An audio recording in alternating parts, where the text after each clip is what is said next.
I find that, moving on to my next point, that business people tend to embrace new technologies. And you have to when you're a business person, because otherwise you go out of business if you don't. So they embrace things like AI, automation, data science, and other modern systems that can replace outdated governmental processes. Some people in government embrace these things, but at the same time, they can't embrace it too much because eventually that thing is going to encroach on your position and is going to replace you.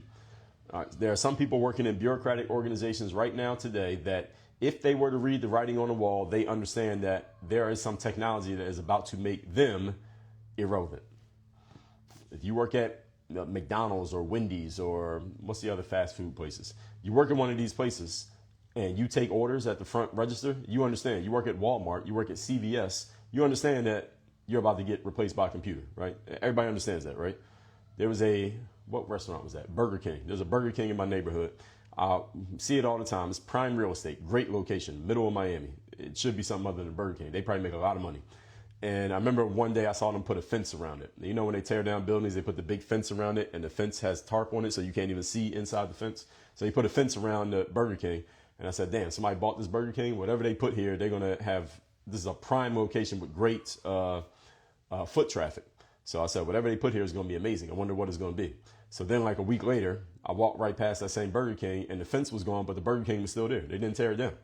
And I looked inside because they had these big windows. I don't eat a Burger King, so I just looked inside. I saw the window and I noticed they had just remodeled the inside of the store. What they did was they took the front counters, which, you know, when you walk into a fast food restaurant, there's like 4 people standing there to take your order. Hi, welcome to Burger King. May I take your order? What they did was replace those counters with these big LED order boards. So instead of me talking to a human to order my food, now I just put my order in on the board by touching the screen, and then I pay for it with my phone on Apple Pay. And then there's one person standing at what used to be the counter. All they do is grab the food from the back and say, all right, order for Mike, order for Lisa, order for Jerry, and then he just hands you your bag. So they took 4 people and they replaced it with 1 person. That's automation. That's what AI is doing. They're replacing humans with technology.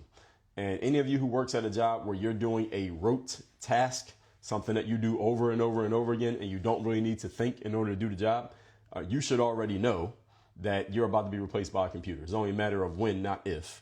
And if you haven't already been replaced, then you should start thinking about how you can learn to utilize these things so that you actually can stay ahead of the curve of what's happening in society.